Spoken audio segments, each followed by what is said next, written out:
দুটো important development যা নিয়ে এলো আমাদের সকলের সামনে একটা নতুন মডেল অফ অ্যাটম। প্রথম, ডি ব্রয় হাইপোথিসিস, দ্বিতীয় হাইজেনবার্গস আনসার্টেনটি প্রিন্সিপাল। এই দুটো ইম্পর্টেন্ট ডেভেলপমেন্ট নিয়ে এলো আমাদের সকলের সামনে the quantum mechanical model of atom. Hello everyone, আশা করি তোমরা সকলে খুব ভালো আছো, খুব আনন্দে আছো, খুব মজায় আছো। আজকে আমি নিয়ে চলে এসেছি class 11th chemistry structure of অ্যাটমের 2 নম্বর ভিডিও। এক্স্যাক্টলি এই ভিডিওটাতে আমরা আজকে কভার করব একটা নতুন মডেল অফ অ্যাটম, যেটার নাম হচ্ছে quantum mechanical model of atom. আর সেটাকে বোঝার জন্য আমরা কভার করব কিছু ইম্পর্টেন্ট কনসেপ্টস, যেমন ডি ব্রয় হাইপোথিসিস, যেমন হাইজেনবার্গস আনসার্টেনটি প্রিন্সিপাল। আর প্রত্যেকবারের মতো এবারেও আমি বলবো যে এই পুরো ভিডিওটা যদি তোমরা সকলে আমার সাথে দেখো তাহলে তোমাদের কনসেপ্ট হবে ক্রিস্টাল ক্লিয়ার। আমি Roshni from Learner Hub, the free learning platform, যেখানে তোমরা পড়তে পারো ফিজিক্স, কেমিস্ট্রি, ম্যাথস, বায়োলজি সব কিছু absolutely for free, only at learnerhub.com। সবাই তৈরি তো? Let's get started.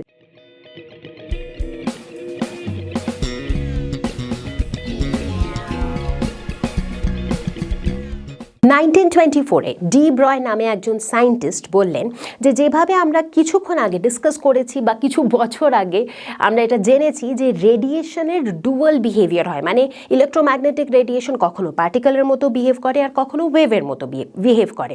ঠিক সেরকমভাবেই ডি ব্রয় বললেন যে যত ম্যাটার আমরা দেখছি, মানে যেসব জিনিসকে আমরা পার্টিকেল বলে জানি এখনো পর্যন্ত, তাদের মধ্যেও কিন্তু ডুয়াল ক্যারেক্টার মানে ডাবল রোল লুকিয়ে আছে। এক্স্যাক্টলি, মানে ডি ব্রয় এক্স্যাক্টলি এটা বলতে চাইলেন যে যেমন এতদিন আমরা ডিসকাস করছিলাম যে একটা ফোটনের মোমেন্টামও হয়, আবার ফোটনের ওয়েভলেন্থও হয়। মোমেন্টাম কি রিপ্রেজেন্ট করে? ওর পার্টিকেল লাইক নেচার। আর ওয়েভলেন্থ কি রিপ্রেজেন্ট করে? ওর ওয়েভ লাইক নেচার, রাইট? ঠিক সেরকমভাবেই ডি ব্রয় বললেন যে একটা ইলেকট্রন, যাকে আমরা এখনও পর্যন্ত শুধুমাত্র একটা পার্টিকেল বলেই জানি, সেই ইলেকট্রনের সঙ্গেও কিন্তু অ্যাসোসিয়েটেড আছে একটা ওয়েভলেন্থ। আর সেই ওয়েভলেন্থটাকে according to de Broglie hypothesis, সেই ওয়েভলেন্থটাকে আমরা ক্যালকুলেট করতে পারি using this relationship, lambda is equal to h/mv। What is mv? Mass into velocity is momentum. Exactly.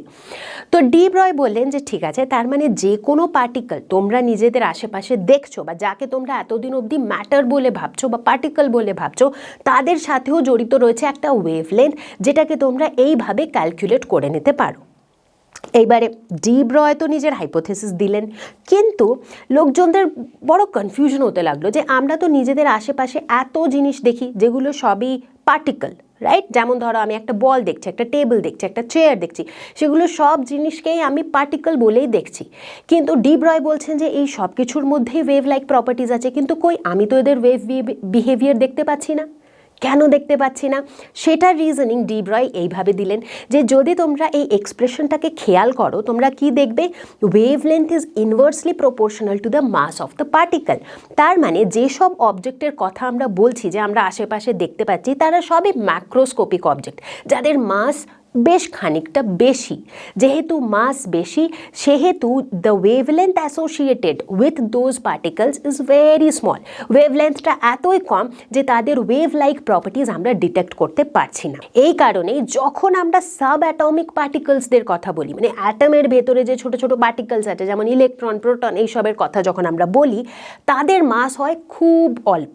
যেহেতু তাদের মাস খুব অল্প, সেহেতু তাদের সাথে অ্যাসোসিয়েটেড যে ওয়েভলেন্থটা, সেই ভ্যালুটা একটু বেশি। সুতরাং তাদের ক্ষেত্রে তাদের ওয়েভ লাইক প্রপার্টিজ ডিটেক্ট করা যেতে পারে, কিন্তু অবভিয়াসলি এক্সপেরিমেন্টালি, কারণ খালি চোখে তো আমরা ইলেকট্রন বা প্রোটন এমনিও দেখতে পাই না, তাই তো? ইনফ্যাক্ট ডি ব্রয় এক্সপেরিমেন্টালি এটার একটা এভিডেন্সও দিলেন যে আমি যে হাইপোথিসিসটা দিয়েছি সেই হাইপোথিসিসটা ঠিক, সেটার জন্য উনি একটা প্রুফ দিলেন বলতে পারো। উনি এক্সপেরিমেন্টালি এটা প্রুফ করে দেখালেন যে ইলেকট্রনস, যাদেরকে এতদিন আমরা শুধুমাত্র পার্টিকেলস বলেই ধরে চলেছি, সেই ইলেকট্রনস আন্ডারগো করে ডিফ্র্যাকশনের মতো ফেনোমেনন, যেটা কিনা পিওরলি একটা ওয়েভ নেচারের ফেনোমেনন। 1924-এর ডি ব্রয় হাইপোথিসিসের পরে আরও কিছু বছর পার হলো 1927-এ একজন জার্মান সায়েন্টিস্ট, যার নাম ছিল হাইজেনবার্গ, তিনি দিলেন একটা প্রিন্সিপাল যাকে আমরা বলে থাকি হাইজেনবার্গ আনসার্টেনটি প্রিন্সিপাল। উনি বললেন যে একটা ইলেকট্রনের পজিশন আর মোমেন্টাম, দুটো জিনিস, একটা ইলেকট্রনের পজিশন আর মোমেন্টাম, এই দুটো জিনিসকে আমরা কখনোই একসাথে অ্যাকুরেটলি ডিটারমাইন করতে পারবো না, রাইট?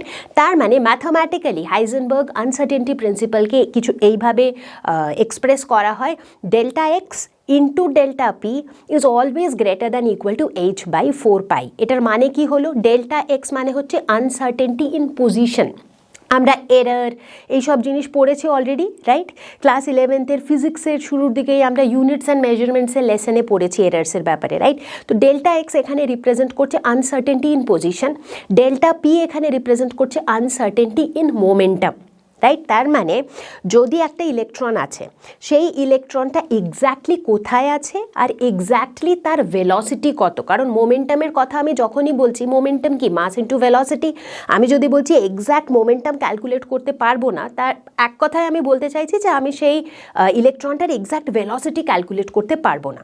তার মানে হাইজেনবার্গ কি বলতে চাইলেন, যে একটা ইলেকট্রনের এক্স্যাক্ট পজিশন আর এক্স্যাক্ট ভেলোসিটি, এই দুটো জিনিস একই সাথে, এই দুটো জিনিস সাইমালটেনিয়াসলি কখনোই আমরা অ্যাকিউরেটলি ডিটারমাইন করতে পারবো না, ঠিক?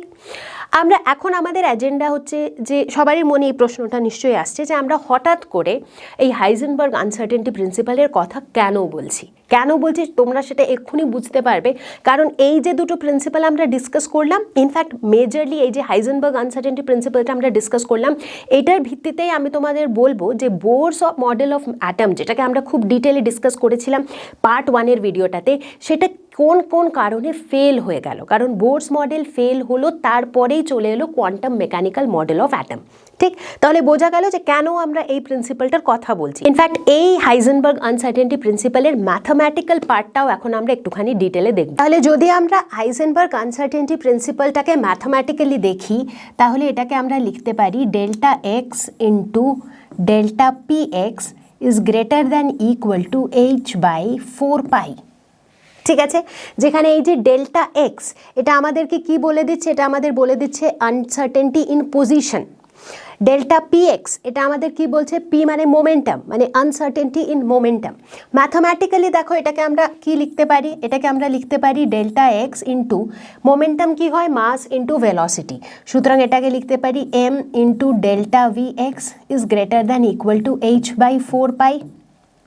তার মানে এটাকে আমরা ফার্দার লিখতে পারি delta x into delta v x is greater than equal to h by 4 pi m. ঠিক, এবারে এই জিনিসটাকে খুব খেয়াল করে দেখো, এখান থেকে আমরা খুব ইম্পর্ট্যান্ট একটা জিনিস কনক্লুড করতে পারবো। এটা খুব খেয়াল করে দেখো যে যদি এই ডেল্টা এক্সের ভ্যালুটা খুব ছোট হয়, রাইট, ডেল্টা এক্সের ভ্যালু যদি খুব ছোট হয়, তাহলে ডেল্টা ভি এক্সের ভ্যালুটা কি হবে, খুব বড় হবে। মানে এখান থেকে আমরা কি বুঝতে পারছি যে যদি ডেল্টা এক্সের ভ্যালু খুব ছোট হয়, তাহলে ডেল্টা ভি এক্সের ভ্যালু খুব বড় হবে।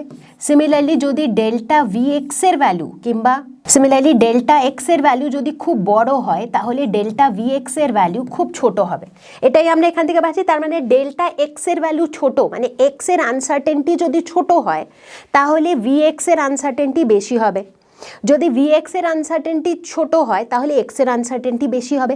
তার মানে at a given point in time, या तो তুমি পজিশনের আনসার্টেনটি কম বার করবে, নয়তো তুমি ভেলোসিটির আনসার্টেনটি কম বার করবে। মানে পজিশন আর ভেলোসিটি দুটোই তুমি অ্যাকিউরেটলি অ্যাট এ টাইম বার করতে পারবে না। ঠিক, এটাই আমরা বুঝতে পারছি এখানে ম্যাথামেটিক্যালি। আর একটা ইম্পর্টেন্ট জিনিস, এই যে হাইজেনবার্গ আনসার্টেনটি প্রিন্সিপালের আমরা কথা বলি, এই হাইজেনবার্গ আনসার্টেনটি প্রিন্সিপালটা শুধুমাত্র সিগনিফিকেন্ট কাদের জন্যে, for microscopic objects and it is negligible for that of macroscopic objects. তার মানে আমরা এই প্রিন্সিপালের কথা কখন বলি, শুধুমাত্র ছোট অবজেক্টসদের জন্য। কেন, সেটাও খুব অবভিয়াস। এখান থেকে যদি তুমি দেখো, যখন আমরা মাইক্রোস্কোপিক অবজেক্টের কথা বলবো, তখন তাদের এম এর ভ্যালু হচ্ছে স্মল, কারণ তারা খুব ছোট অবজেক্ট, সুতরাং তাদের মাস কম। যেহেতু মাস কম, সেহেতু এই আনসার্টেনটিগুলো বেশি, রাইট? আর সেহেতু এই প্রিন্সিপালটা অ্যাপ্লিকেবল। কিন্তু যদি আমি ম্যাক্রোস্কোপিক অবজেক্টের কথা বলি, যদি আমি বড় অবজেক্টদের কথা বলি, তাদের ক্ষেত্রে মাসের ভ্যালু হচ্ছে বেশি, এই এমটা হচ্ছে বেশি, সুতরাং এই আনসার্টেনটিগুলো হচ্ছে খুব কম। তার মানে সেই ক্ষেত্রে এত কম আনসার্টেনটি যে তুমি আনসার্টেনটিগুলোকে ইগনোরই করতে পারো, রাইট? সেই জন্যেই আমরা এই ডিসকাশনটা আগেও করেছি যে যেসব অবজেক্টস আমরা আশেপাশে দেখি আমাদের মনে হয় কই এদের মধ্যে তো আমরা এই জিনিসটা নোটিস করি না, সেটা এই জন্যে করি না কারণ আমরা যে অবজেক্টগুলো আশেপাশে দেখছি সেগুলো সবই ম্যাক্রোস্কোপিক অবজেক্ট যাদের মাস বেশি, তাই জন্যে তাদের পজিশনের বা ভেলোসিটির আনসার্টেনটি হচ্ছে খুবই নেগলিজিবল। তাহলে বন্ধুরা হাইজেনবার্গ আনসার্টেনটি প্রিন্সিপালের গল্পটা কি হয়ে দাঁড়ালো? হাইজেনবার্গ আনসার্টেনটি প্রিন্সিপাল আমাদের পরিষ্কার কথায় এটা বলে দিল যে কোনো একই টাইমে তুমি একটা ইলেকট্রনের পজিশন আর ভেলোসিটি দুটোকে অ্যাকিউরেটলি কখনোই ডিটারমাইন করতে পারবে না। তার মানে বোরস মডেল অফ অ্যাটমে যে বলা হয়েছিল যে নিউক্লিয়াসের চারিপাশে ইলেকট্রনরা অরবিটে মানে একটা ফিক্সড পাথে মুভ করতে থাকে উইথ আ স্পেসিফিক ভেলোসিটি, সেই সব তো কিছুই ঠিক নয় তার মানে, রাইট? কারণ বোরস মডেল অফ অ্যাটমে তো এটাই বলা হয়েছিল যে ইলেকট্রন কখন কোথায় আছে আমরা বলতে পারবো কারণ আমরা জানি ওরা একটা ফিক্সড অরবিটে মুভ করছে, ইলেকট্রন কত ভেলোসিটি দিয়ে মুভ করছে আমরা সেটাও ক্যালকুলেট করতে পারবো, রাইট? বোরস পস্টুলেটে তো সেই সবই আমরা ক্যালকুলেট করে থেকেছি, তাই না? কিন্তু এইবারে গল্পটা কি দাঁড়াচ্ছে যে হাইজেনবার্গ প্রিন্সিপালের অ্যাকর্ডিং এটা পসিবলই নয় যে একটা অ্যাটমের ভেতরে electron at a particular instant of time কত ভেলোসিটি দিয়ে মুভ করছে বা এক্স্যাক্টলি কোথায় আছে সেটা আমরা বলতে পারি, সেটা পসিবলই নয়। সুতরাং আমরা কি বলতে পারি তাহলে? আমাদেরকে তাহলে এই এক্স্যাক্ট পজিশন বা এক্স্যাক্ট ভেলোসিটির বদলে এইটা বলতে হবে যে ইলেকট্রনকে কোথায় পাওয়া যাওয়ার প্রবাবিলিটি বেশি। মানে আমরা এক্স্যাক্ট তো বলতে পারবো না যে ভাই এখানেই ইলেকট্রন থাকবে, কিন্তু হ্যাঁ আমরা এটা নিশ্চয়ই বলতে পারি যে কোনখানটাতে ইলেকট্রনকে পাওয়ার সম্ভাবনা বেশি, প্রবাবিলিটি বেশি। প্রবাবিলিটি কথাটার মানেই হচ্ছে যে আমরা শিওর নই কিন্তু হাই চান্সেস যে হয়তো ইলেকট্রন এখানেই কোথাও থাকবে, ঠিক? মানে গল্পটা কিছুটা এরকম হয়ে দাঁড়ালো যে বোরস মডেলে বলা হয়েছিল যে ভাই ইলেকট্রনের অ্যাড্রেস হলো গলি নাম্বার 1 হাউস নাম্বার 5, রাইট? মানে একেবারে এক্স্যাক্ট অ্যাড্রেস। কিন্তু এই হাইজেনবার্গ আনসার্টেনটি প্রিন্সিপাল চলে এসে বলল না, ইলেকট্রন একটা কোনো ফিক্সড ঘরে থাকেই না, মানে আমরা জানি না ইলেকট্রন এক্স্যাক্টলি কোন ঘরটায় থাকে, এটা পসিবলই নয় জানা যে ইলেকট্রন কোন ঘরে থাকে, কিন্তু আমরা এর কি জানি যে ইলেকট্রন এই অমুক পাড়ায় থাকে, আমরা শুধু ওই পাড়াটা জানি। সুতরাং ওই পাড়ার ভেতরে যে কটা গলি নাম্বার আছে 1 2 3 4 5 সেই গলিগুলোর মধ্যে ইলেকট্রনকে পাওয়ার সম্ভাবনা বেশি, কিন্তু আমরা কখনোই এটা বলতে পারবো না যে ইলেকট্রন এই গলির এই নম্বর ঘরে রয়েছে, রাইট? মানে এক্স্যাক্ট জায়গাটা বলতে পারবো না, কিন্তু এটা নিশ্চয়ই বলতে পারবো যে কোন জায়গাটার ভেতরে থাকার পসিবিলিটি বেশি। তো সুতরাং এইবারে এই জিনিসটাই তোমরা দেখবে, এই শিফটটাই এক্স্যাক্টলি তোমরা নোটিস করবে যখনই আমরা quantum mechanical model of atom discuss করব, যে সেখানে আমরা কখনোই ইলেকট্রনের এক্স্যাক্ট জায়গার কথা বলবো না, আমরা সবসময় প্রবাবিলিটির কথা বলবো যে কোনখানে ইলেকট্রনকে পাওয়ার সম্ভাবনা বেশি। চলো তাহলে একটা কোয়েশ্চেন দেখা যাক অন হাইজেনবার্গ আনসার্টেনটি প্রিন্সিপাল। কোয়েশ্চেনটা বলছে a golf ball has a mass of 40 grams and a speed of 45 meter per second. If the speed can be measured within accuracy of 2%, calculate the uncertainty in the position. ঠিক, আমাদের কাছে কি কি দেওয়া আছে? আমাদের কাছে মাস দেওয়া আছে 40 grams। 40 grams মানে হয়ে যাবে 0.04 কেজি। এছাড়া আমাদের কাছে দেওয়া আছে speed which is 45 metre per second. এছাড়া আমাদের কাছে দেওয়া আছে স্পিড মেজারমেন্টের অ্যাকিউরেসি, তার মানে ডেল্টা ভি এর ভ্যালু দেওয়া আছে 2%। 2% of what? 2% of V which is 45। এটা যদি আমরা ক্যালকুলেট করি তাহলে এটা হয়ে যাবে 2/100 ইন্টু 45, দ্যাট ইজ 0.9। ঠিক আছে, আমাদেরকে কি বার করতে হবে? আনসার্টেনটি ইন পজিশন, তার মানে আমাদেরকে ডেল্টা এক্স এর ভ্যালু বার করতে হবে। কিভাবে বার করব? খুবই সিম্পল, এক্ষুনি হাইজেনবার্গ আনসার্টেনটি প্রিন্সিপাল পড়লাম, delta x into m delta v is greater than equal to h by 4 π। তার মানে এখান থেকে আমরা বলতে পারি ডেল্টা এক্স কত হয়ে যাবে? Greater than or equal to, তার মানে মিনিমাম কত হয়ে যাবে? Delta x will be equal to h divided by 4 π m delta v. H এর value 6.6 into 10 to the power -34 divided by 4 into pi এর ভ্যালু হয়ে যাবে 22/7 ইন্টু এম এর ভ্যালু দেওয়া আছে 0.04 ইন্টু ডেল্টা ভি এর ভ্যালু দেওয়া আছে 0.9। এই ভ্যালুটা ক্যালকুলেট করে আমরা যা পাবো সেটাই হয়ে যাবে আমাদের আনসার্টেনটি ইন পজিশন। সাধারণত এই হাইজেনবার্গ আনসার্টেনটি প্রিন্সিপাল আর ডি ব্রয় হাইপোথেসিস থেকে এই ধরনের খুব সিম্পল স্ট্রেট ফরওয়ার্ড নিউমেরিক্যালস ও পরীক্ষাতে জিজ্ঞেস করা হয়ে থাকে। খুব সিম্পল, দেখো এগুলো বেশি কিছু নেই, ওই একটা প্রিন্সিপালের যে মেন ফর্মুলাটা সেটা যদি তোমরা ঠিকঠাক জানো তাহলে এই কোয়েশ্চেনগুলো করা খুবই সহজ। এবারে একটা কোয়েশ্চেন দেখা যাক অন ডি ব্রয় হাইপোথেসিস। কোয়েশ্চেনটা বলছে the mass of an electron is 9.1 × 10⁻³ kg. এটা এম এর ভ্যালু দেওয়া আছে। If its kinetic energy is 3 × 10⁻25 joules, এটা kinetic energy. Calculate its wavelength, এর ওয়েভ লেন্থ মানে ল্যামডার ভ্যালু আমাদেরকে ক্যালকুলেট করতে হবে। কিভাবে করব? ল্যামডার ভ্যালু আমরা কিভাবে ক্যালকুলেট করতে পারি? দেখো ডি ব্রয় হাইপোথেসিস থেকে আমরা জানি lambda is equal to h/mv। H তো প্ল্যাঙ্কস কনস্ট্যান্ট, এম মাস দেওয়াই আছে এখানে, ভি আমাদের বার করতে হবে। যদি কাইনেটিক এনার্জি দেওয়া থাকে তাহলে ভি বার করা কি খুব একটা difficult? Absolutely not. Kinetic energy হচ্ছে half mv², that is equal to 3 × 10⁻25।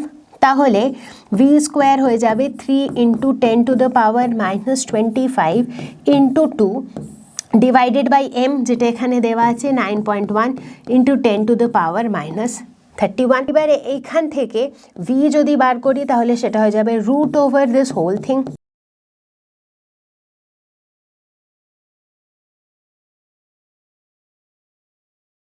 তাহলে এখান থেকে আমরা ভি এর ভ্যালু বার করে ফেলেছি, ঠিক আছে, ভেলোসিটির ভ্যালু বার করে পেরেছি। তারপরে তো এমনিতেই আর বেশি কিছু কাজ নেই যদিও, কারণ এখানে আমি লিখে রেখেছিলাম অলরেডি কোন ফর্মুলাটা আমরা ইউজ করব ল্যামডা বার করার জন্যে। তাহলে 6.626 × 10⁻34, যেটা প্ল্যাঙ্কস কনস্ট্যান্টের ভ্যালু, ডিভাইডেড বাই মাসের ভ্যালু এখানে 0.8119 × 10⁸,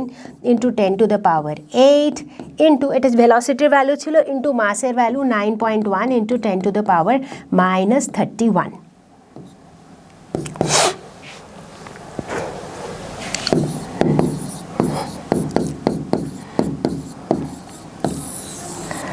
এইটাকে ক্যালকুলেট করলে আমরা পেয়ে যাব আমাদের ওয়েভলেন্থ বা ল্যামডার ভ্যালু।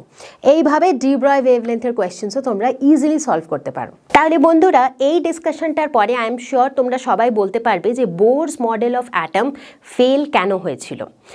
দুটো মেজর কারণ। সবথেকে প্রথম কারণ হচ্ছে যে বোরস মডেল অফ অ্যাটমে ইলেকট্রনের যে ওয়েভ ক্যারেক্টারটা সেটাকে কমপ্লিটলি ইগনোর করে দেওয়া হয়েছিল। কারণ তখনও পর্যন্ত এটাই ধরে নেওয়া হয়েছিল যে ইলেকট্রন একটা পার্টিকেল, তাই জন্য ওর মধ্যে শুধুমাত্র পার্টিকেল নেচার আছে। ম্যাটারের ভেতরেও যে ডুয়াল ক্যারেক্টার আছে সেই জিনিসটা তো পিকচারেই এলো যখন ডি ব্রয় নিজের হাইপোথেসিস দিলেন। সুতরাং এটা ছিল রিজন নাম্বার 1। রিজন নাম্বার 2 ছিল বোরস মডেল অফ অ্যাটমে কি বলা হয়েছিল যে ইলেকট্রনরা মুভ করে একটা ফিক্সড পাথে, যাকে আমরা বলে থাকি অরবিটস, আর এটা পুরোপুরি হাইজেনবার্গ আনসার্টেনটি প্রিন্সিপালকে কন্ট্রাডিক্ট করে। তো সুতরাং এই দুটো মেজর কারণের জন্যে বোরস মডেল অফ অ্যাটম হয়ে গেল ফেলিয়ার, আর এরপরে চলে এসেছিল আমাদের quantum mechanical model of atom. তাহলে এরপরে শুরু হবে আমাদের quantum mechanical model of atom. প্রথমেই বলে দিই যে এই মডেলে এটা ধরে নেওয়া হয়েছিল শুরুর থেকেই যে ইলেকট্রনসরা শুধুমাত্র পার্টিকেলই নয়, এমনকি ওয়েভের মতনও বিহেভ করে, এটা ধরেই চলা হয়েছিল এই পুরো মডেলটাতে। এছাড়া এই মডেলে পরিষ্কারভাবে এইটা মেনশন করা হলো যে ইলেকট্রনরা কোনো ফিক্সড অরবিটে মুভ করে না, ইনস্টেড ইলেকট্রনরা একটা 3 ডাইমেনশনাল স্পেসে মুভ করে, যেখানে একটা ইলেকট্রন ক্লাউড থাকে। ইলেকট্রন ক্লাউড বলতে আমরা কি বোঝাই, মানে ধরে নাও একটা বল কি একটা 3 ডাইমেনশনাল স্পেসে একটা বল আছে, ধরো একটা স্ফিয়ারের মতো বল আছে, যার মাঝখানটা নিউক্লিয়াস আর তার চারিপাশে ইলেকট্রনস রয়েছে যারা ওই 3D স্পেসে মুভ করছে আর একটা ইলেকট্রন ক্লাউড তৈরি করছে। ঠিক এইবারে তোমাদের নেক্সট প্রশ্ন যেটা মাথায় আসছে যে ইলেকট্রনরা মুভ কিভাবে করছে। যদি এক্স্যাক্ট সার্কেলে মুভ নাই করছে তাহলে তারা মুভ করছে কিভাবে?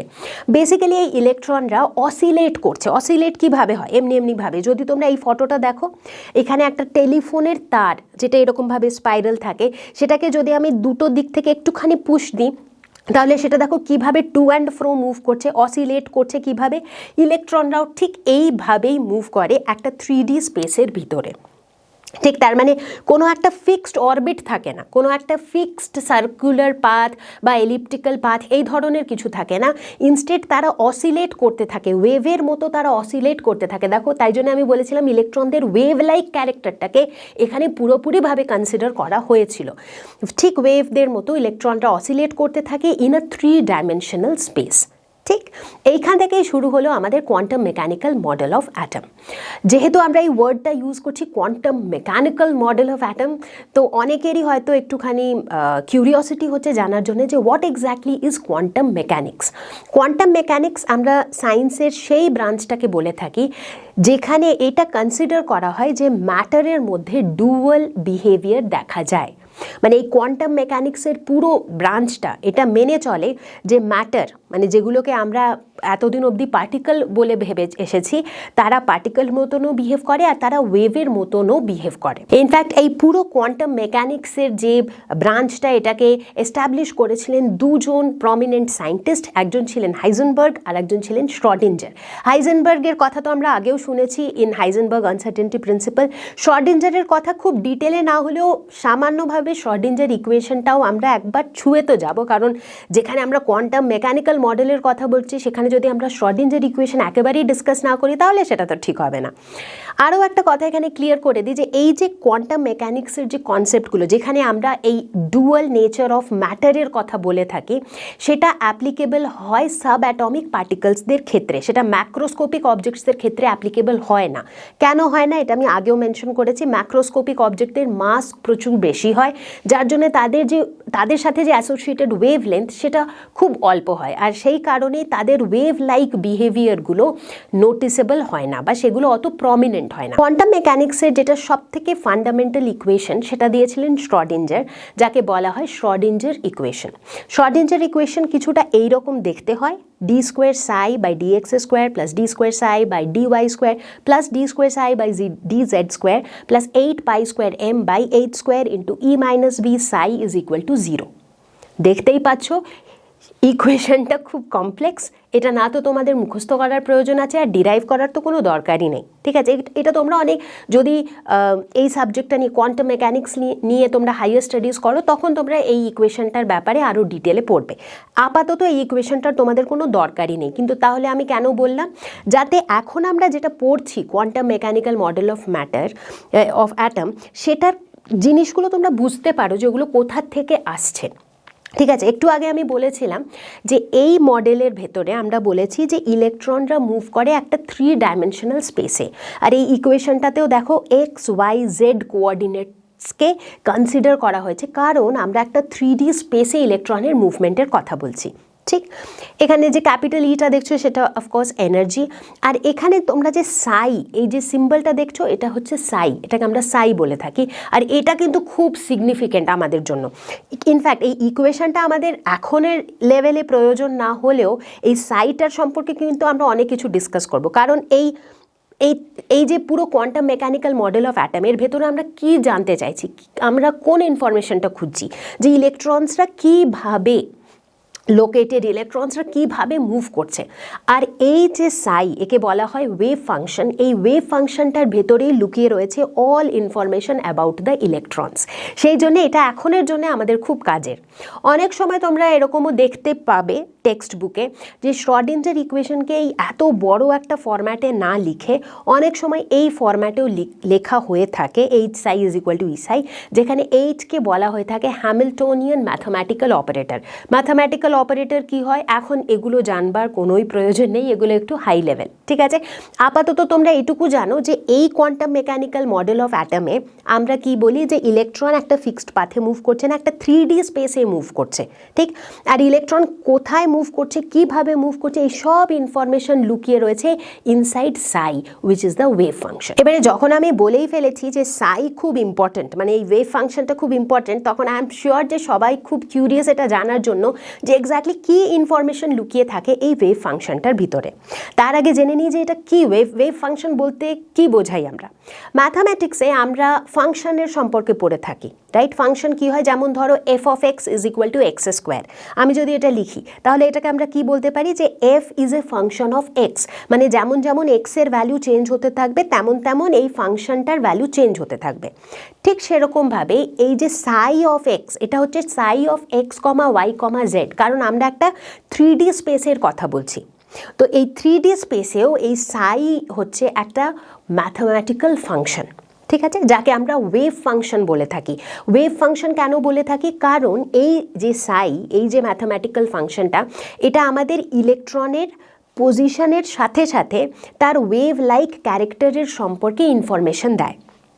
ঠিক এমনিতে দেখতে গেলে এই সাইয়ের কোনো ম্যাথমেটিক্যাল বা কোনো ফিজিক্যাল সিগনিফিকেন্স নেই, কিন্তু এই সাই ডেসক্রাইব করে একটা অ্যাটমিক অরবাইটালকে। অ্যাটমিক অরবাইটাল বলতে কি বোঝায়, যে একটা অ্যাটমের ভেতরে যে ইলেকট্রনগুলো আছে সেই ইলেকট্রনগুলো এক্স্যাক্টলি কোথায় আছে বা কোথায় এক্স্যাক্ট পজিশন, এগেন হাইজেনবার্গ প্রিন্সিপালের অ্যাকর্ডিং আমরা বলতে পারবো না, কিন্তু ইলেকট্রনরা কোথায় বেশি চান্স যে কোথায় তারা পাওয়া যেতে পারে বা তাদের যে ওয়েভ লাইক ক্যারেক্টারগুলো, সেই ইনফরমেশনগুলো আমরা পাই সাই থেকে। এক্স্যাক্টলি সাই থেকে নয়, আমি যদি বলি the probability of finding an electron inside atom, একটা অ্যাটমের ভেতরে একটা ইলেকট্রনকে পাওয়ার প্রবাবিলিটি আমরা পাই ফ্রম সাই স্কোয়ার, রাইট? এবারে সাই স্কোয়ার থেকে পাই মানে সাইটাও তো ইম্পর্টেন্ট, মানে সাইটা ডিরেক্টলি এত ইম্পর্টেন্ট নয়, but Sai square is very important. In fact তাই জন্য তোমরা দেখবে, যদি তোমরা এই লাইনে হায়ার স্টাডিজও করো, তোমরা দেখবে যে সাই স্কোয়ারের use is like very widely done. কেন?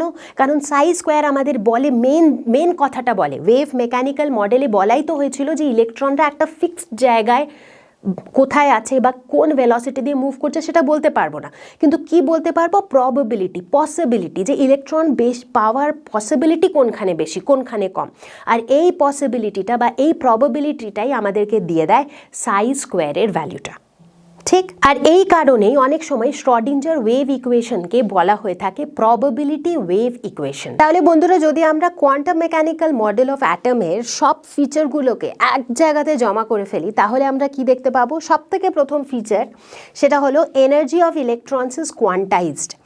আমি একটা শ্রডিঞ্জার ইকুয়েশনের কথা খানিক্ষণ আগে বলেছিলাম। শ্রডিঞ্জার ইকুয়েশনটাকে যদি সলভ করা হয় তাহলে আমরা দেখে থাকি যে সেখান থেকে আমরা ই এর কিছু স্পেসিফিক ভ্যালিউজ পাই, যেগুলো আমাদের পারমিসেবল এনার্জি লেভেলস। সিমিলারলি সেখান থেকে আমরা এটাও পাই যে সাই মানে ওয়েভ ফাংশন বা অ্যাটমিক অরবাইটালের ভ্যালিউজ কি, রাইট? তো সেইখান থেকে আমরা এটা জানতে পারি যে এই যে শ্রডিঞ্জার ইকুয়েশনটা আমরা দেখেছিলাম, সেইখান থেকে আমরা দেখি যে এনার্জি লেভেলস, কিছু স্পেসিফিক এনার্জি লেভেলের ভ্যালিউজ ইলেকট্রনসরা নিতে পারে বা ইলেকট্রনসদের জন্য অ্যালাউড, আর সেইখানেই আমরা বলে থাকি যে ইলেকট্রনসদের এনার্জি হচ্ছে কি কোয়ান্টাইজড, আর সেটাও এক ধরনের সাপোর্ট করে থাকে ইলেকট্রনসদের ওয়েভ নেচারকে। ওকে, নেক্সট হচ্ছে path of N electron in an atom can never be determined accurately.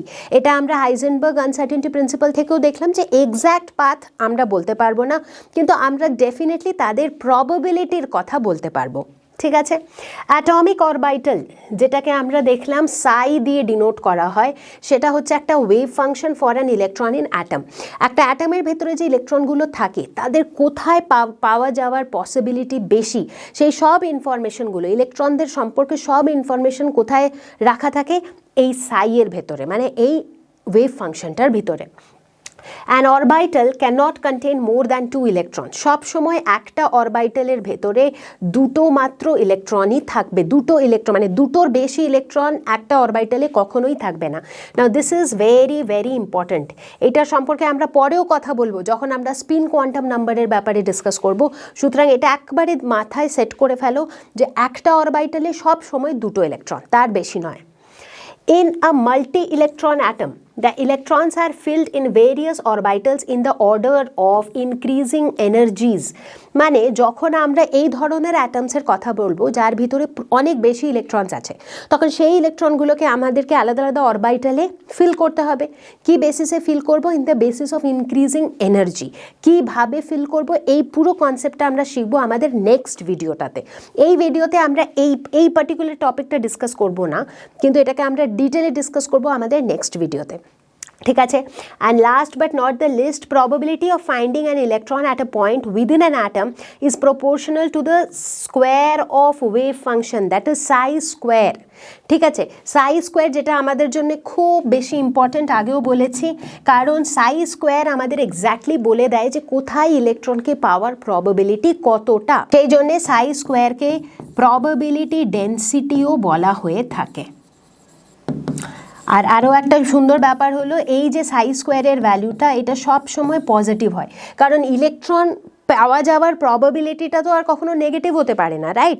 সেই জন্যেই এই প্রবাবিলিটি ডেন্সিটি বা সাই স্কোয়ারের ভ্যালু ইজ অলওয়েজ পজিটিভ। তাহলে বন্ধুরা, যেমন আমি আগেও বলেছিলাম যে এই যে শ্রডিঞ্জার ওয়েভ ইকুয়েশনটা দেখছো, যেটাকে প্রবাবিলিটি ওয়েভ ইকুয়েশনও বলা হয়, এই ইকুয়েশনটা মুখস্থ করারও কোনো প্রয়োজন নেই, এটা ডেরিভেশনেও আমরা ইন্টারেস্টেড নই, কিন্তু এই ইকুয়েশনটার দুটো জিনিসে কিন্তু আমরা ইন্টারেস্টেড।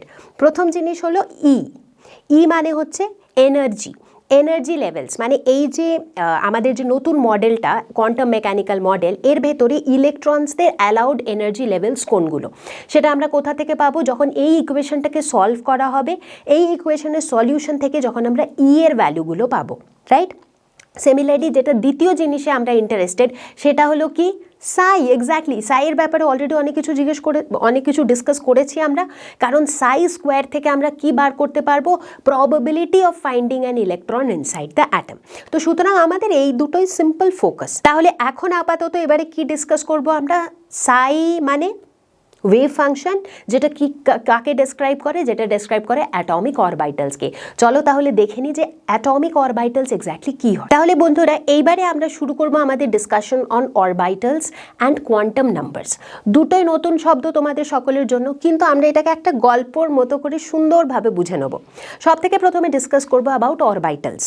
অরবাইটালস কেন ডিসকাস করছি আমরা? কারণ আমরা কি জানতে চাই, একটা অ্যাটমের ভেতরে আমরা ইলেকট্রনকে কোথায় পেতে পারি, মানে বেসিক্যালি আমরা ইলেকট্রনের অ্যাড্রেস জানতে চাইছি, তাই তো? ধরো আমরা যদি কোনো একটা মানুষের অ্যাড্রেস জানতে চাই, তাহলে আমি যদি তোমাকে শুধু হাউস নাম্বারটা দিয়ে দিই, তুমি কি পৌঁছে যাবে? আমি বললামই না যে সে কোন দেশে থাকে, কোন সিটিতে থাকে, কিছুই বললাম না, শুধু একটা হাউস নাম্বার দিয়ে দিলাম, পৌঁছতে পারবে কি? পারবে না, রাইট? সিমিলারলি যখন একটা ইলেকট্রনের অ্যাড্রেস তুমি খুঁজবে, সব থেকে প্রথমে তোমাকে জানতে হবে সে কোন শহরে থাকে, মানে নট এক্স্যাক্টলি শহর, একটা মানুষের ক্ষেত্রে যেমন তোমাকে জানতে হবে একটা সিটি, কোন সিটিতে থাকে, তারপরে জানতে হবে সেই সিটির কোন লোক্যালিটিতে থাকে, তারপরে জানতে হবে সেই লোক্যালিটির কোন হাউস বা কোন ফ্ল্যাট নাম্বারে সে থাকে, রাইট? তাহলেই তুমি তাকে লোকেট করতে পারবে। সিমিলারলি যদি তুমি একটা ইলেকট্রনকে লোকেট করতে চাও, তোমাকে জানতে হবে শেল মানে, মনে পড়ে জুনিয়র ক্লাসেসে ক্লাস 9-10 যখন ইলেকট্রনিক কনফিগারেশন তোমরা পড়তে, তখন KLMN শেল পড়েছিলে। কে শেলে 2টো ইলেকট্রন, এল শেলে 8টা ইলেকট্রন, এইভাবে ইলেকট্রনিক কনফিগারেশন লিখতে। ওই যে KLMN পড়েছিলে, সেগুলো হচ্ছে শেল। সেই শেলগুলোর ভেতরে থাকে সাবশেল, আর সাবশেলের ভেতরে থাকে অরবাইটালস। তার মানে ওই শেলটা হলো তোমার সিটির মতো, সিটির ভেতরে অনেক লোক্যালিটি আছে, সেরকম শেলের ভেতরে অনেকগুলো সাবশেলস আছে, আবার লোক্যালিটির ভেতরে অনেকগুলো হাউস নাম্বার আছে, সেরকম সাবশেলের ভেতরে অনেকগুলো অরবাইটালস আছে। ঠিক এই অরবাইটালটা তোমাকে মোটামুটি ইনফরমেশন দিয়ে দেয় যে ইলেকট্রনকে তুমি কোনখানে, অ্যাটমের ভেতরে ইলেকট্রনকে কোন জায়গাতে পাওয়ার পসিবিলিটি বেশি। ঠিক, এবারে যদি অরবাইটালসের সাইজটা ছোট হয়, তার মানে হচ্ছে যে তোমার যে ইলেকট্রনটা সেটা নিউক্লিয়াসের কাছাকাছি লোকেটেড, রাইট? কারণ অরবাইটালের সাইজটাই ছোট। অরবাইটালের সাইজটা যদি বিরাট বড় হয়, তার মানে ইলেকট্রনকে জরুরি নয় যে তুমি নিউক্লিয়াসের খুব কাছে পাবে, তাহলে হয়তো তুমি ইলেকট্রনকে নিউক্লিয়াস থেকে বেশ খানিকটা দূরেও পেতে পারো, রাইট? এটা থেকে কি বোঝা যাচ্ছে যে একটা অরবাইটালের সাইজ থেকেও আমরা কিছু কিছু ইনফরমেশন পাবো যে ইলেকট্রনকে কোথায় পাওয়া যেতে পারে, রাইট? সিমিলারলি একটা অরবাইটালের শেপ আমাদেরকে বলে দেবে যে ইলেকট্রন কোন জায়গায় থাকতে পারে। যদি অরবাইটালের শেপটা গোল হয়, তার মানে ইলেকট্রনটা এই গোল জায়গাটার ভেতরে থাকতে পারে। যদি অরবাইটালের শেপটা এই রকম একটা ডাম্বেল শেপ হয়, তার মানে ইলেকট্রন এই জায়গাগুলোয় বেশি থাকতে পারে, মাঝের জায়গাতে কম থাকতে পারে। তার মানে অরবাইটালের শেপটাও ইম্পর্ট্যান্ট। সিমিলারলি অরবাইটালের ওরিয়েন্টেশন, অরবাইটালটা কিভাবে ওরিয়েন্টেড সেটা থেকেও আমরা বলতে পারি যে ইলেকট্রনস কোন জায়গায় থাকতে পারে। মোট কথা হলো যে অরবাইটালের শেপ, সাইজ, ওরিয়েন্টেশন এই সব কিছু থেকেই আমরা ওভারঅল ইনফরমেশন পাই যে একটা অ্যাটমের ভেতরে আমাদের ইলেকট্রনকে কোথায় পাওয়ার পসিবিলিটি বা প্রবাবিলিটি বেশি। আর এই ইনফরমেশনটা আমাদেরকে কে দিচ্ছে? অ্যাটমিক অরবাইটালস, ঠিক? কিন্তু এইবারে এই যে অ্যাটমিক অরবাইটালসটা, অ্যাটমিক অরবাইটালের ব্যাপারেও আমরা অনেক কিছু জানতে চাই, যেমন তাদের শেপ, তাদের সাইজ, তাদের ওরিয়েন্টেশন এক্সেট্রা। তো প্রত্যেকটা অ্যাটমিক অরবাইটালকে ডেজিগনেট করা হয় বা প্রত্যেকটা অ্যাটমিক অরবাইটালকে কিভাবে চেনা হয়, রাইট? যেমন ধরো তোমাকে কিভাবে চেনা হয়, তোমার নিজের একটা নাম আছে, ধরো তুমি একটা স্কুলে পড়ো, তোমার নাম কি, তুমি কোন ক্লাসে পড়ো, কোন স্কুলে পড়ো, কোন সেকশনে পড়ো, এগুলো কি হচ্ছে? এগুলো হচ্ছে তোমার আইডেন্টিফিকেশন। এইসব ইনফরমেশনগুলো দিয়ে আমি তোমাকে ডিস্টিংগুইশ করতে পারছি একটা অন্য স্টুডেন্টের সাথে, রাইট? সিমিলারলি এই যে অ্যাটমিক অরবাইটালসগুলো, কী করে আমরা জানবো যে আমরা কোন অ্যাটমিক অরবাইটালের কথা বলছি? তাদের কিছু একটা নাম থাকা উচিত, তাদের কিছু প্রপার্টিজ বা প্যারামিটার্স থাকা উচিত, আর এক্স্যাক্টলি সেইগুলোই হচ্ছে কোয়ান্টাম নাম্বারস। তার মানে প্রত্যেকটা অ্যাটমিক অরবাইটালকে ডেজিগনেশন কে দেয়? Quantum numbers. আর কোয়ান্টাম নাম্বারস একটা হয় না, অনেকগুলো কোয়ান্টাম নাম্বার হয়। যেমন প্রিন্সিপাল কোয়ান্টাম নাম্বার হয়, যাকে আমরা এন দিয়ে ডিনোট করি, যেমন অ্যাজিমুথাল কোয়ান্টাম নাম্বার হয়, যেমন ম্যাগনেটিক কোয়ান্টাম নাম্বার হয়, স্পিন কোয়ান্টাম নাম্বার হয়। এই ধরনের আমরা 4টে কোয়ান্টাম নাম্বারস এখন ডিটেলে ডিসকাস করব। আর যেমন যেমন ডিসকাশনটা আগে যেতে থাকবে তেমন তেমন তোমাদের কনসেপ্টটা আরও ক্লিয়ার হতে থাকবে যে এক্স্যাক্টলি কী করে কোয়ান্টাম নাম্বারস, ঠিক? এখনও পর্যন্ত একটা বেসিক ইন্ট্রোডাকশন পাওয়া গেল যে অরবাইটালস কি, তারা আমাদের ইনফরমেশন দেয় যে ইলেকট্রনস কোথায় থাকতে পারে একটা অ্যাটমের ভেতরে। কোয়ান্টাম নাম্বারস কি, যারা আমাদের অরবাইটালের সম্পর্কে ইনফরমেশন দেয়, যে অরবাইটালের শেপ, সাইজ, ওরিয়েন্টেশন এগুলো কি কি, সেই ইনফরমেশনগুলো আমাদেরকে দেয় কোয়ান্টাম নাম্বার। আমরা ডিসকাস করব টোটাল 4টে কোয়ান্টাম নাম্বারস। সব থেকে প্রথমে প্রিন্সিপাল কোয়ান্টাম নাম্বার, যাকে আমরা ডিনোট করে থাকি এন দিয়ে, আর এ আমাদের ইনফরমেশন দেয় about size of an orbital. 2 নম্বরে আছে অ্যাজিমুথাল কোয়ান্টাম নাম্বার, যাকে আমরা ডিনোট করে থাকি স্মল লেটার এল দিয়ে, আর এ আমাদের ইনফরমেশন দেয় about shape of the orbital. 3 নম্বরে রয়েছে ম্যাগনেটিক কোয়ান্টাম নাম্বার, যাকে আমরা ডিনোট করে থাকি স্মল লেটার এম দিয়ে, আর এ আমাদেরকে ইনফরমেশন দেয় about spatial orientation of an orbital. Finally spin quantum number, যেটাকে ডিনোট করে থাকি স্মল লেটার এস দিয়ে, আর এই ইনফরমেশন দেয় about spin of an electron. সুতরাং আমরা একটু আগেই দেখলাম যে প্রত্যেকটা অরবাইটাল লেট সাইজ, শেপ, ওরিয়েন্টেশন সব কিছুই ইম্পর্ট্যান্ট, রাইট? সব কিছু থেকেই আমরা কিছু না কিছু information pi about the electron. তো চলো তাহলে এক এক করে এই প্রত্যেকটা কোয়ান্টাম নাম্বারসকে ডিটেলে ডিসকাস করা যাক। তাহলে বন্ধুরা, সব থেকে প্রথমে আমরা দেখে নেব আমাদের প্রিন্সিপাল কোয়ান্টাম নাম্বার, যাকে আমরা ডিনোট করে থাকি স্মল লেটার এন দিয়ে। প্রিন্সিপাল কোয়ান্টাম নাম্বার আমাদেরকে বলে দেয় about the size of an orbital. মানে যদি এন এর ভ্যালু বেশি হয়, তার মানে ইলেকট্রনকে পাওয়ার পসিবিলিটিটা নিউক্লিয়াসের থেকে বেশ খানিকটা দূরে, মানে যতটা ঘেরার মধ্যে ইলেকট্রনটাকে তুমি পেতে পারো সেটা বেশ খানিকটা জায়গা, তার মানে অরবাইটালের সাইজটা বড়, রাইট? সিমিলারলি যদি এন এর ভ্যালু ছোট হয়, তার মানে ইলেকট্রনকে তোমার পাওয়ার সম্ভাবনা হচ্ছে কোথায়? নিউক্লিয়াসের আশেপাশেই, কাছাকাছির মধ্যে, ঠিক? ওকে, এছাড়া এই এন এর ভ্যালু মানে এই প্রিন্সিপাল কোয়ান্টাম নাম্বার আমাদেরকে আরও বলে দেয় অ্যাবাউট দ্য এনার্জি অফ অরবাইটালস। মানে স্পেশালি হাইড্রোজেন বা হাইড্রোজেন লাইক স্পিসিসদের ক্ষেত্রে আমরা দেখে থাকি যে এনার্জির আর এই এন এর ভ্যালুর মধ্যে একটা খুব সুন্দর ডিরেক্ট রিলেশনশিপ থাকে। এছাড়া এটা আমাদেরকে শেল আইডেন্টিফাই করতে হেল্প করে। তার মানে এন এর ভ্যালু যদি 1, তার মানে এটা কে শেল, এন এর ভ্যালু 2 মানে এল শেল, এন এর ভ্যালু 3 মানে M shell, and so on. এইভাবে এন এর ভ্যালুটা দেখে আমরা আইডেন্টিফাই করতে পারি যে ইলেকট্রনটা কোন শেলে লোকেটেড। ওকে, এছাড়া আরও একটা ইনফরমেশন যেটা এন আমাদের দিয়ে দেয় সেটা হচ্ছে যে কতগুলো অরবাইটাল এক্সিস্ট করে ওই পার্টিকুলার শেলটাতে। মানে কোনো একটা গিভেন শেলের জন্যে the number of orbitals is given by n square. তার মানে ধরো আমি কে শেলের কথা বলছি, কে শেলের ক্ষেত্রে এন এর ভ্যালু হচ্ছে 1। কে শেলের ভেতরে কতগুলো অরবাইটালস হবে? 1 স্কোয়ার মানে 1 অরবাইটাল। যদি আমি এল শেলের কথা বলি, সেখানে এন এর ভ্যালু হচ্ছে 2। এল শেলের ভেতরে কতগুলো অরবাইটালস হবে? 2 স্কোয়ার মানে 4 এক্স্যাক্টলি, তার মানে এল শেলের ভেতরে 4 অরবাইটালস হবে। সিমিলারলি এম শেলের ভেতরে কতগুলো অরবাইটালস হবে? 3 স্কোয়ার, দ্যাট ইজ 9 অরবাইটালস। তো এইভাবে আমরা দেখি যে প্রিন্সিপাল কোয়ান্টাম নাম্বার আমাদের এই সব ইনফরমেশনগুলো দিয়ে থাকে। এরপরে চলে আসে আমাদের অ্যাজিমুথাল কোয়ান্টাম নাম্বার।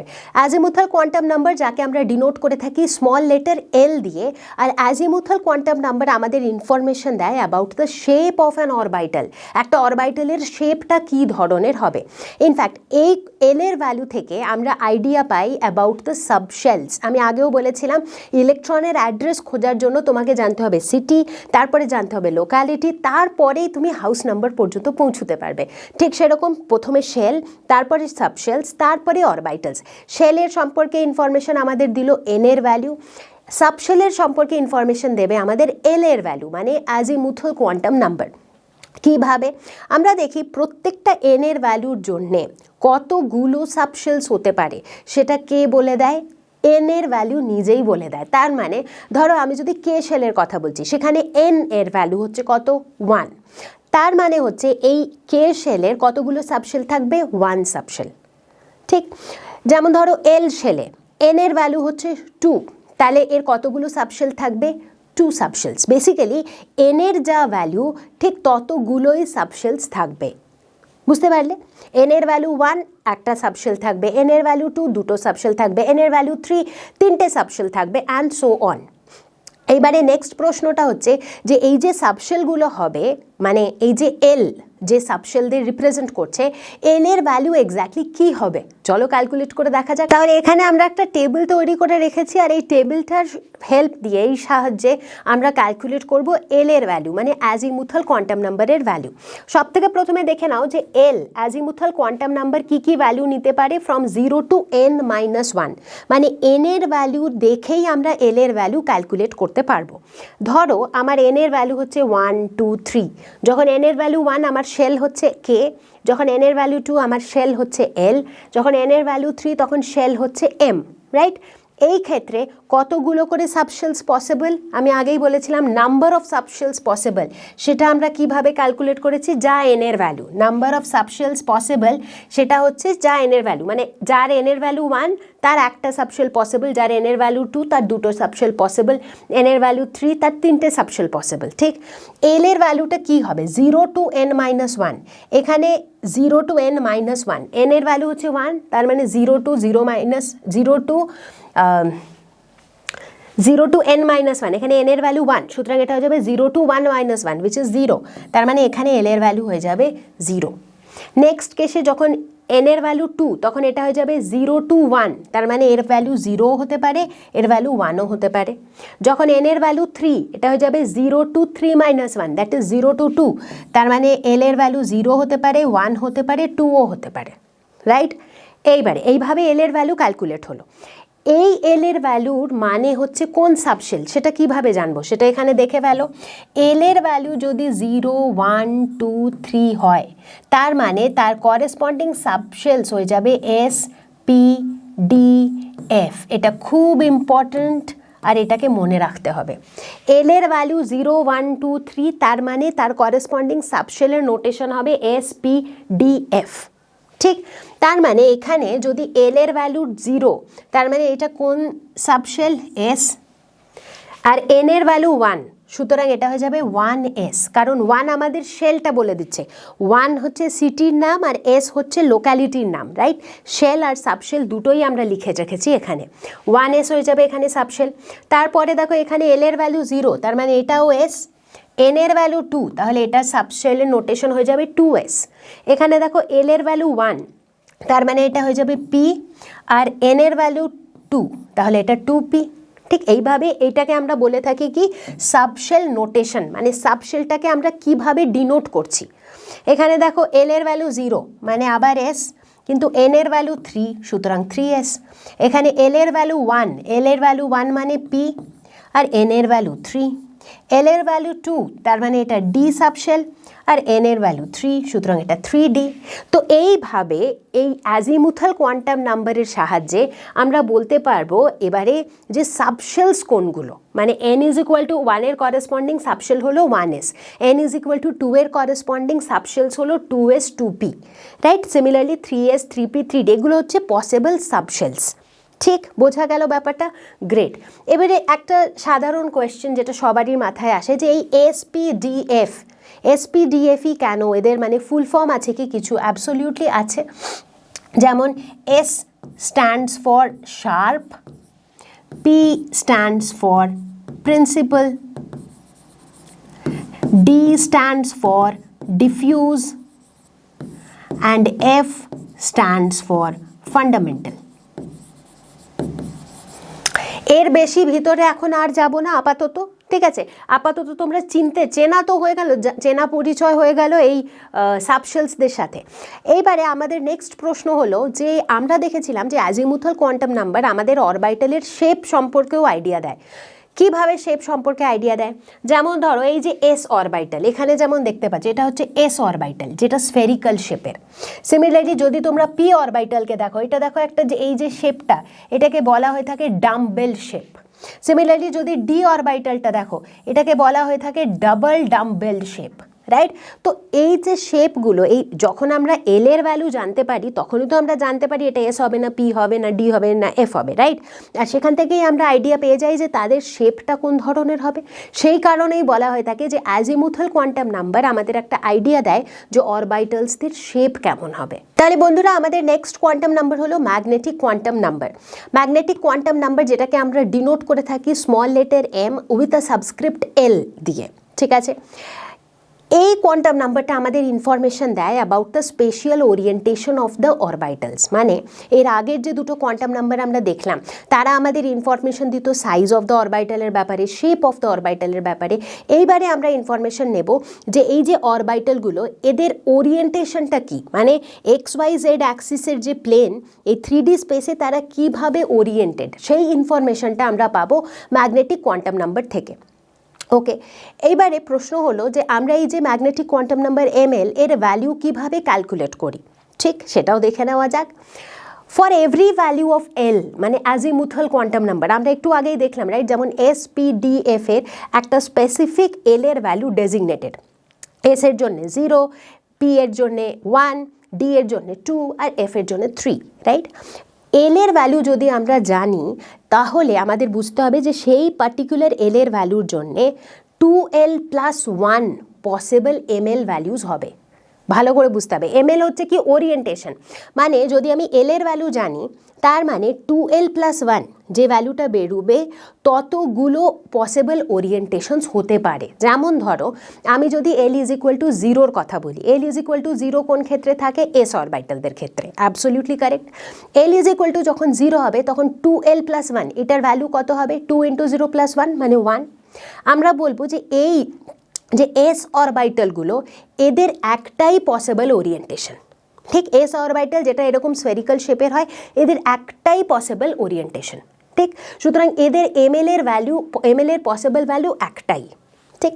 ওকে, আমি যদি কথা বলি let's say L is equal two 1, সেই ক্ষেত্রে আমি কোন অরবিটালের কথা বলছি? পি অরবিটালের কথা বলছি, ঠিক আছে? এবারে পিদের ক্ষেত্রে তুমি দেখো 2l + 1 কত হবে? 2 × 1 + 1 দ্যাট ইজ 3। তার মানে যখন তুমি এই পিদের কথা বলবে তখন এদের কতগুলো পসিবল ওরিয়েন্টেশন? 3টে পসিবল ওরিয়েন্টেশন। দেখো তিনটেই পি, তিনটেই কিন্তু ডাম্বেল শেপে, কিন্তু দেখো তিনটের ওরিয়েন্টেশন আলাদা।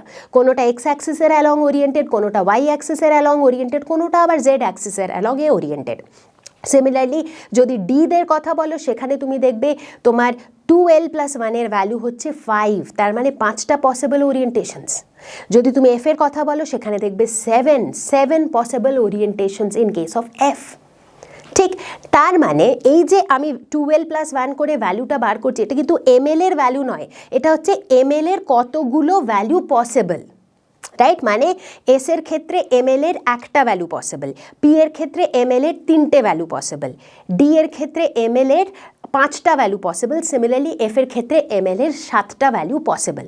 এবারে দেখতে হবে যে এমএল এর ভ্যালুটা এক্স্যাক্টলি কি হবে। চলো ক্যালকুলেট করি। তাহলে যদি ম্যাগনেটিক কোয়ান্টাম নাম্বারদের এক্স্যাক্ট ভ্যালু আমরা বার করা শুরু করি, ধরো প্রথম নিলাম L is equal two 0। L is equal two 0 মানে আমার কোন সাবশেল S, তাই জন্য দেখো এখানে S সাবশেল রয়েছে। এর কতগুলো পসিবল এমএল এর ভ্যালুজ হতে পারে, আগেই বলেছি এমএল এর কতগুলো পসিবল ভ্যালুজ হতে পারে, 2L + 1, 2 × 0 + 1 দ্যাট ইজ 1। তার মানে এই S সাবশেলের এমএল এর ভ্যালু কিন্তু একটাই হতে পারে।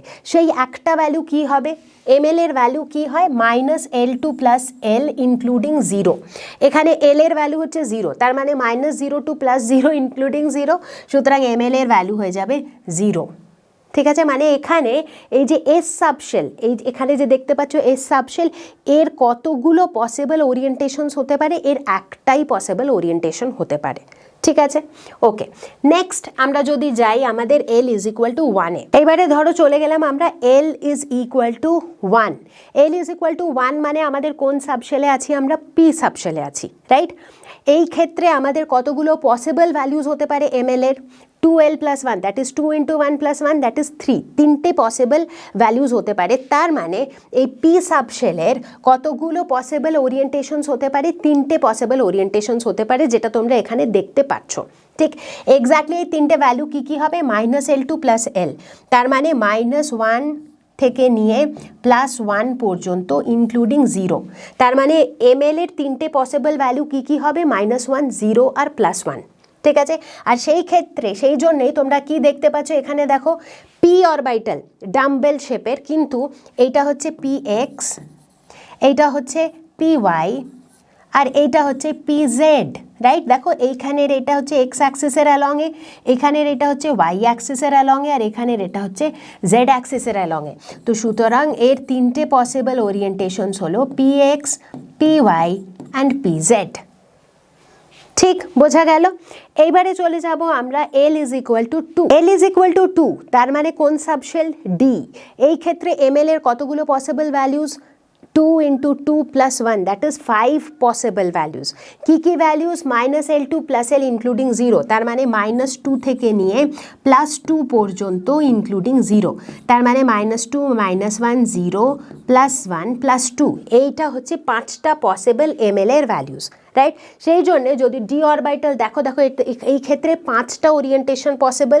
কি কি orientation possible, dxy, dyz, dxz, dx² - y² dz²। দেখো প্রত্যেকটা ওরিয়েন্টেশন, শেপগুলো মোটামুটি সব ডাবল ডাম্বেল, কিন্তু ওরিয়েন্টেশনগুলো প্রত্যেকটারই আলাদা। তো সুতরাং এখানে পসিবল অরবিটালস কি কি, dxy, dyz, dxz, dx² - y² আর dz²। ঠিক আছে, ঠিক একইভাবে যদি আমরা L ইজ ইকুয়াল টু 3 তে চলে যাই, যার মানে হচ্ছে কোন সাবশেল, F সাবশেল, অ্যাবসলিউটলি। সেখানে এমএল এর কতগুলো possible values, 2L + 1 that is 2 × 3 + 1 that is 7 possible values.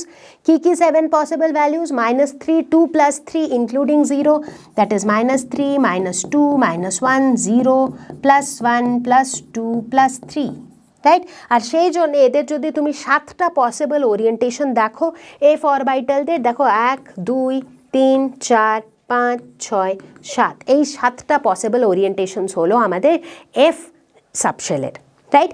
এইভাবে এই যে জিনিসগুলো আমরা পেলাম দেখো এখানে, আর এর সব থেকে প্রথমে আমরা শুধু শেলের কথা বলছিলাম, কে শেল, এল শেল, এম শেলের কথা বলছিলাম। তারপরে যখন অ্যাজিমুথাল কোয়ান্টাম নাম্বার এলো তখন আমরা কিসের কথা বলতে লাগলাম, সাবশেলের কথা বলতে লাগলাম, যেমন S, P, D, F।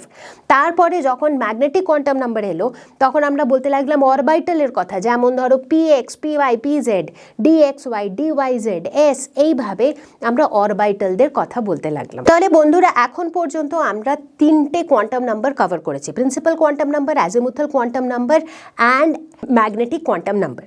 ঠিক, এইবারে আমরা দেখছি এই 3টে কোয়ান্টাম নাম্বার এর ব্যাপারে ইনফরমেশন পাওয়ার পরে কোয়ান্টাম মডেলের বেশ খানিকটা আইডিয়া আমাদের হয়ে গেছে। কিভাবে? এখন আমরা জানি যে তার মানে অ্যাটমের ভেতরে ইলেকট্রনগুলো কিভাবে লোকেটেড থাকে এই অরবাইটালে।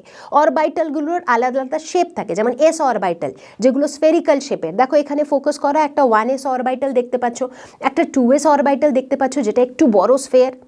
এখানে পি অরবাইটালসও দেখতে পাচ্ছ ডাম্বেল শেপের, যেখানে পিএক্স পিওয়াই পিজেড তিনটেই দেখতে পাচ্ছি আমরা, রাইট? এবারে ইলেকট্রনগুলো কোনো একটা পার্টিকুলার পাথে মুভ করে না। কোথায় মুভ করে? যেমন ধরো এই দুটো ইয়েলো ডট, আর একটা অরবাইটালে অ্যাট দ্য ম্যাক্স দুটোই ইলেকট্রন থাকে, ঠিক? এবারে খুব খেয়াল করে ওই দুটো যে ইয়েলো ডটস, ওটা ধরে নাও দুটো ইলেকট্রন। এবারে ওদের মুভমেন্টটা খুব ভালো করে খেয়াল করো।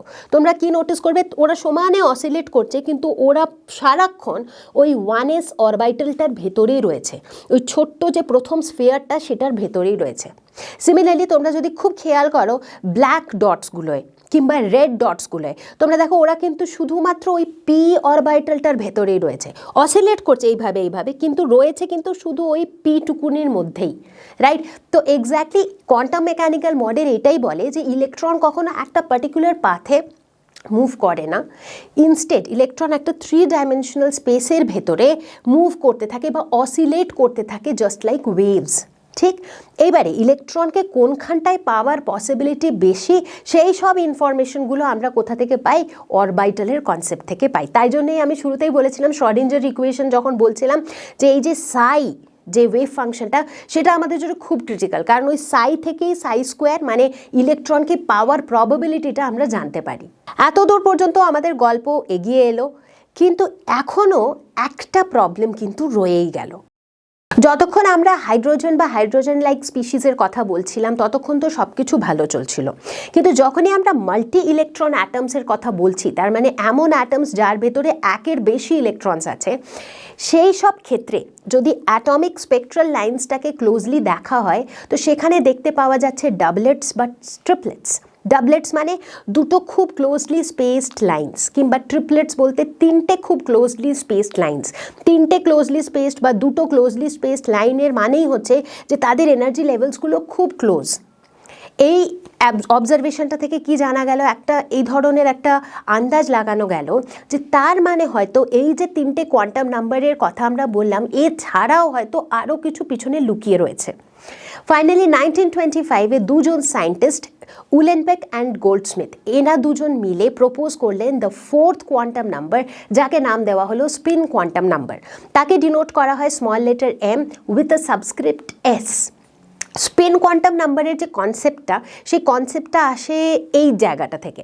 যেমন আমাদের পুরো সোলার সিস্টেমে যদি তুমি দেখো, আর্থ অ্যাজ আ প্ল্যানেট, আর্থ নিজের অ্যাক্সিসের অ্যাবাউটে ঘুরছে, স্পিন করছে এইভাবে, আর আর্থ তার সাথে সাথে পুরো সানের চারিদিকেও ঘুরছে, রাইট? ঠিক এরকমই কিছু একটা হচ্ছে ইলেকট্রনসদের সঙ্গেও। ইলেকট্রনসরাও নিজেদের অ্যাক্সিসের অ্যাবাউটেও স্পিন করছে, আর তার সাথে সাথে তারা ওই 3 ডাইমেনশনাল স্পেসে অসিলেটও করছে, রাইট? দুটো জিনিসই করছে ইলেকট্রনরা। এবারে এই যে ইলেকট্রনরা নিজের অ্যাক্সিসের অ্যাবাউটে স্পিন করছে, সেইখান থেকেই কনসেপ্ট এসে যায় about the spin angular momentum, যেটাকে একটা ভেক্টর কোয়ান্টিটি বলে ডিফাইন করা হয়। স্পিন কোয়ান্টাম নাম্বারকে আমরা এক্স্যাক্টলি কীভাবে দেখি? আমরা বলে থাকি যে কোনো একটা ইলেকট্রনের, যখনই আমরা কোনো ইলেকট্রনের কথা বলছি, তার দুটোই পসিবল স্পিন স্টেট হতে পারে। একটা হচ্ছে স্পিন আপ, একটা হচ্ছে স্পিন ডাউন। বা এটাকে যদি এইভাবে ভাবতে চাও যে একটা এইভাবে স্পিন করছে, একটা এইভাবে, মানে ক্লকওয়াইজ আর অ্যান্টি ক্লকওয়াইজের যেমন কনসেপ্ট হয়, ঠিক সেরকমই ইলেকট্রনদের দুটোই স্পিন স্টেট হতে পারে, একটা স্পিন আপ, একটা spin down. Spin up generally একটা আপ অ্যারো দিয়ে শো করা হয়, স্পিন ডাউন একটা ডাউন অ্যারো দিয়ে শো করা হয়। যখন আমরা স্পিন কোয়ান্টাম নাম্বারের কথা বলি, কারণ কোয়ান্টাম নাম্বারে তো সবসময় আমরা একটা নাম্বার দিয়ে জিনিসগুলো স্পেসিফাই করি, তো spin quantum number that is ms এর দুটোই পসিবল ভ্যালু হতে পারে, একটা +1/2, একটা -1/2। তাহলে গল্পটা এরকম দাঁড়াচ্ছে যে কোনো একটা অরবাইটালের ভেতরে ম্যাক্সিমাম দুটো ইলেকট্রন থাকতে পারে। এটা আমরা আগেও জেনেছি, রাইট, যে একটা অরবাইটালের ভেতরে ম্যাক্সিমাম দুটো ইলেকট্রন থাকতে পারে, আর সেই দুটো ইলেকট্রনের স্পিন মাস্ট বি অপোজিট, মানে একটা যদি স্পিন আপ হয় আর একটার স্পিন ডাউন হবে, রাইট। তার মানে গল্পটা কি দাঁড়ালো, যে কোনো একটা অরবাইটালের ভেতরে, ডাজন্ট ম্যাটার সেটা কোন অরবাইটাল, চাহে সেটা 2s হোক, 2p হোক, 2px হোক, 2py হোক, 2pz হোক, যে কোনো একটা অরবাইটালের ভেতরে ম্যাক্সিমাম দুটো ইলেকট্রন থাকবে, আর সেই দুটো ইলেকট্রনের স্পিন কি হবে, অপোজিট হবে। তাহলে বন্ধুরা এখনো পর্যন্ত আমরা যতগুলো কোয়ান্টাম নাম্বার শিখলাম তার ওপরে ভিত্তি করে একটা ছোট্ট কোয়েশ্চেন ট্রাই করা যাক, কি বলো?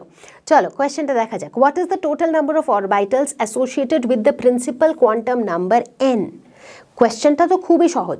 n এর ভ্যালু যদি দেওয়া আছে তাহলে কতগুলো অরবাইটাল পসিবল, এই নাম্বার অফ অরবাইটালস আমরা কিভাবে ক্যালকুলেট করে থাকি, n স্কোয়ার থেকে, 3 স্কোয়ার দ্যাট ইজ 9। তার মানে তোমার পরিষ্কার ভাষায় তোমার উত্তর হয়ে যাবে n ইজ ইকুয়াল টু 3 এর করেসপন্ডিং টোটাল 9টা অরবাইটাল এক্সিস্ট করবে।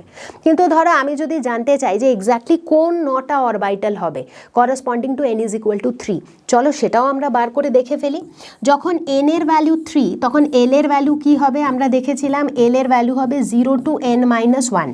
তার মানে l এর কি ভ্যালু হবে, 0 1 2। এল এর ভ্যালু যখন 0 তার মানে এটা কোন সাবশেলের কথা বলছি, এস। এল এর ভ্যালু 1 মানে কোন সাবশেলের কথা বলছি, পি।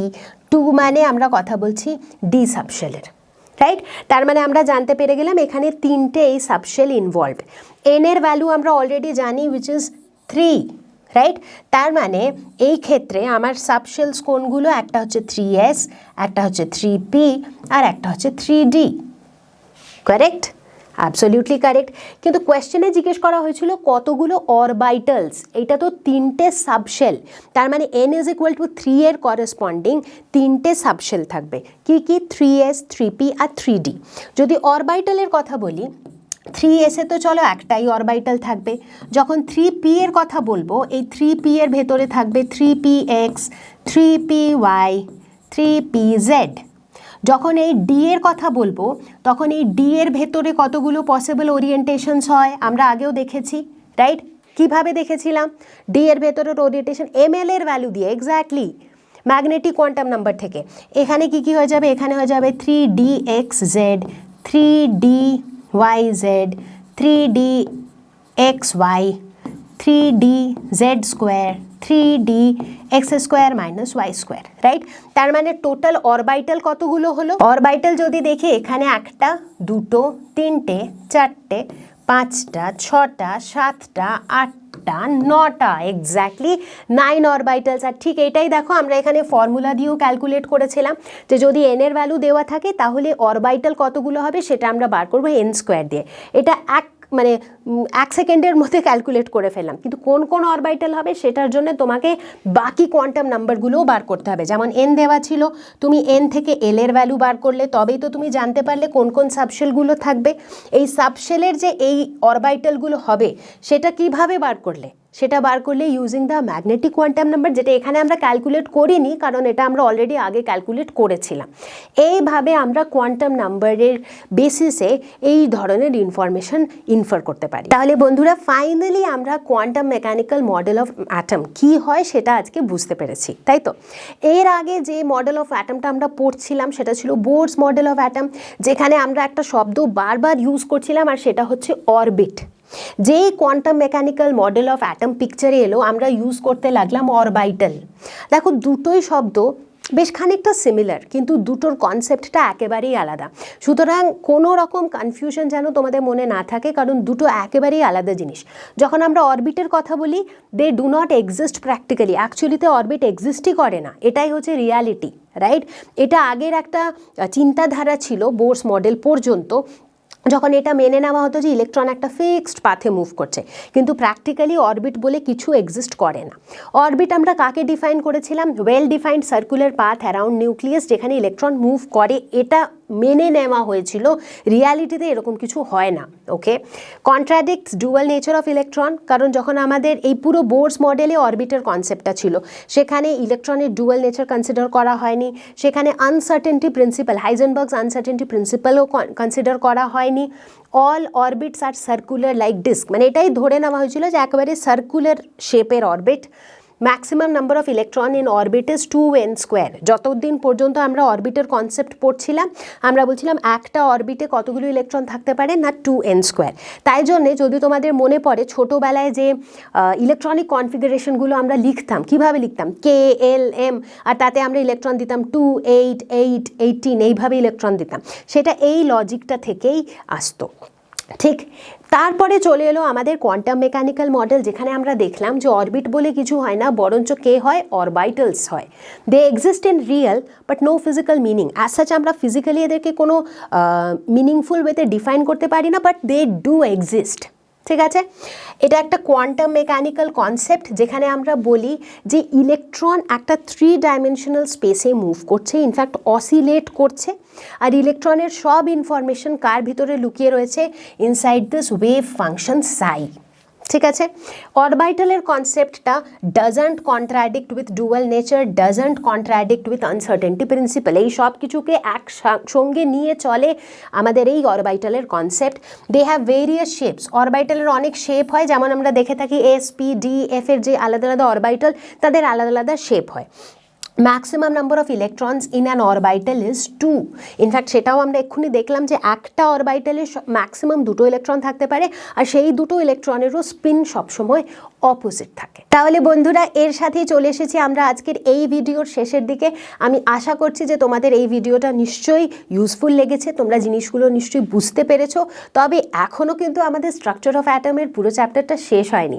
এটা ছিল আমাদের দ্বিতীয় ভিডিও। এরপরে আমরা নিয়ে আসবো আমাদের full and final third video, আর সেই ভিডিওটাতে আমরা ডিসকাস করে নেবো আমাদের আরও বাকি কিছু কনসেপ্ট, যেখানে আমরা দেখব যে এই যে অরবাইটালের সেট আপটা, এর ভেতরে আমরা ইলেকট্রনসদেরকে ডিস্ট্রিবিউট কীভাবে করি, কোন কনসেপ্ট দিয়ে, কোন লজিক দিয়ে ইলেকট্রন ডিস্ট্রিবিউশন আমরা করে থাকি।